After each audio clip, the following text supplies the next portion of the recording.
Sir ನಮಸ್ಕಾರ. ನಮಸ್ಕಾರ. March 25ನೇ ತಾರೀಕಿನಿಂದ ಶುರುವಾಗಿ ಏಪ್ರಿಲ್ 6ನೇ ತಾರೀಕು ತನಕ ಈ ಒಂದು SSLC ಪರೀಕ್ಷೆ 6ನೇ ತಾರೀಕಿಗೆ ಕೊನೆಗೊಳ್ಳುತ್ತೆ. ಏಪ್ರಿಲ್ 6ನೇ ತಾರೀಕಿಗೆ ಕೊನೆಗೊಳ್ಳುತ್ತೆ. ಹೌದು. ಇವತ್ತು ಮೇ 9ನೇ ತಾರೀಕು ರಿಸಲ್ಟ್ ಪ್ರಕಟ ಆಗಿದೆ. ಬಹುತೇಕ ವಿದ್ಯಾರ್ಥಿಗಳು ಫೇಲ್ ಆಗಿದ್ದೀವಿ ಅಂದ್ಬಿಟ್ಟು ಗುಳ ಅಂತ ಹೇಳ್ತಾ ಇದ್ದಾರೆ, ಹಾಗೂ ಅವ್ರ ಮನೆಯವರು ನಿಂದನೆ ಮಾಡ್ತಾ ಇದ್ದಾರೆ, ಹಾಗೂ ಆ ಒಂದು ಬೇರೆಯವ್ರನ್ನ ಜೊತೆ ಕಂಪೇರ್ ಮಾಡಿ ಹೋಲಿಸ್ಕೊತಾ ಇದ್ದಾರೆ. ಇದ್ರ ಬಗ್ಗೆ ಏನು ಹೇಳ್ತೀವಿ ಸರ್?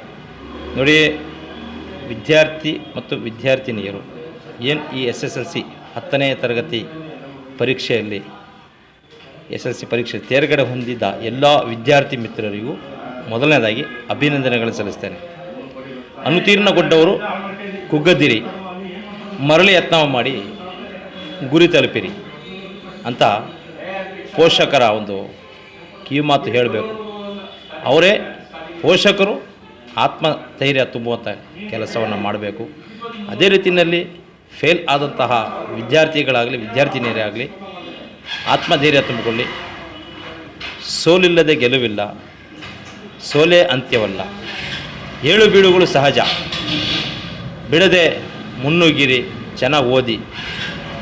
ಮುಂದಿನ ದಿನಗಳಲ್ಲಿ ಇನ್ನೂ ಉತ್ತಮವಾದ ಫಲಿತಾಂಶ ಪ್ರಕಟಗೊಳ್ಳುತ್ತದೆ ಅಂತ ಈ ಸಂದರ್ಭದಲ್ಲಿ ಪೋಷಕರಲ್ಲಿ ನಾನು ಮನವಿ ಮಾಡಿಕೊಳ್ತೇನೆ. ಮಕ್ಕಳಿಗೆ ಅತಿಯಾದ ಒಂದು ಒತ್ತಡ ಹೇರಬೇಡಿ, ಅವರಿಗೆ ಆತ್ಮಧೈರ್ಯ ತುಂಬುವಂಥ ಕೆಲಸ ಮಾಡಬೇಕು. ಅದೇ ರೀತಿಯಲ್ಲಿ ಮಕ್ಕಳಿನಲ್ಲಿ ವಿದ್ಯಾರ್ಥಿನಲ್ಲಿ ನಾನು ಮನವಿಯನ್ನು ಮಾಡ್ಕೊಳ್ತೇನೆ, ಅತಿಯಾಗಿ ಈ ಮೊಬೈಲ್ ಬಳಸುವುದು ಕಮ್ಮಿ ಮಾಡಬೇಕು. ಪುಸ್ತಕವನ್ನು ಇಟ್ಕೊಂಡು ಪುಸ್ತಕವನ್ನು ಓದಬೇಕು, ಆಗ ಜ್ಞಾನೋದಯ ಅರಿವಾಗುತ್ತೆ. ಇದೇ ಫೇಲ್ ಆಗಿರ್ತ ವಿದ್ಯಾರ್ಥಿನಿಯರಿಗೆ ಅವನು ಮನವಿ ಮಾಡ್ಕೊಳ್ತೇನೆ, ಇದೇ ಅಂತ್ಯವಲ್ಲ, ಇನ್ನು ಮುಂದಿನ ದಿನಗಳಲ್ಲಿ ಒಳ್ಳೆ ಫಲಿತಾಂಶ ಪ್ರಕಟವಾಗುತ್ತೆ, ಚೆನ್ನಾಗಿ ಓದಿ ಅಂತ ಈ ಸಂದರ್ಭದಲ್ಲಿ ನಾನು ಹೇಳಕ್ಕೆ ಬಯಸ್ತೇನೆ. ಅದೇ ರೀತಿಯಲ್ಲಿ ಈ ಸೀರಿಯಲ್ಗಳನ್ನು ನೋಡುವುದು ಕಡಿಮೆ ಮಾಡಬೇಕು. ಮನೆಗಳಲ್ಲಿ TV ಹಾಕ್ಕೊಂಡು ಸೀರಿಯಲ್ ನೋಡ್ತಾ ಇರ್ತಾರೆ. ಮಕ್ಕಳು ಒಂದು ಕಡೆ ಎಲ್ಲೋ ಒಂದು ಕಡೆ ಪುಸ್ತಕವನ್ನು ಇಟ್ಕೊಂಡು ಓದ್ತಾ ಇರಬೇಕಾದ್ರೆ ಆ ಕಣ್ಣಿನ ದೃಷ್ಟಿ ಪುಸ್ತಕದಲ್ಲಿದ್ದರೆ ಆ ಕಿವಿ ಆ ಸೀರಿಯಲ್ ಕಡೆಗೆ ಹೋಗ್ತದೆ. ಹಾಗಾಗಿ ಪೋಷಕರು ನನ್ನ ಮನವಿ, ಪರೀಕ್ಷೆ ಹತ್ತಿರ ಬರ್ತಿದ್ದಂಗೆ ಮಕ್ಕಳು ಓದ್ಕೋಬೇಕು ಅಂತ ಒತ್ತಡವನ್ನು ಹೇರಿರ್ತಾರೆ.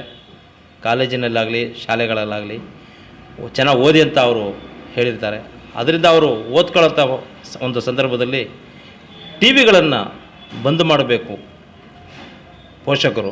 ಆ ಸಂದರ್ಭದಲ್ಲಿ TVಯನ್ನು ನೋಡೋದನ್ನು ಕಮ್ಮಿ ಮಾಡಿದ್ರೆ ಖಂಡಿತ ಮಕ್ಕಳು ವಿದ್ಯಾಭ್ಯಾಸ ಕಡೆ ಸ್ವಲ್ಪ ಗಮನ ಹರಿಸ್ತಾರೆ.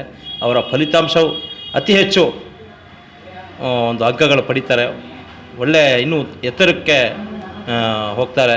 ಇನ್ನೂ ಮುಂದಿನ ದಿನಗಳಲ್ಲಿ ಇನ್ನೂ ಅವಕಾಶಗಳು ಬರುತ್ತವೆ. ಈ ಸಂದರ್ಭದಲ್ಲಿ ನಾನು ಹೇಳೋಕ್ಕೆ ಇಷ್ಟಪಡ್ತೇನೆ. ಶುಭವಾಗಲಿ.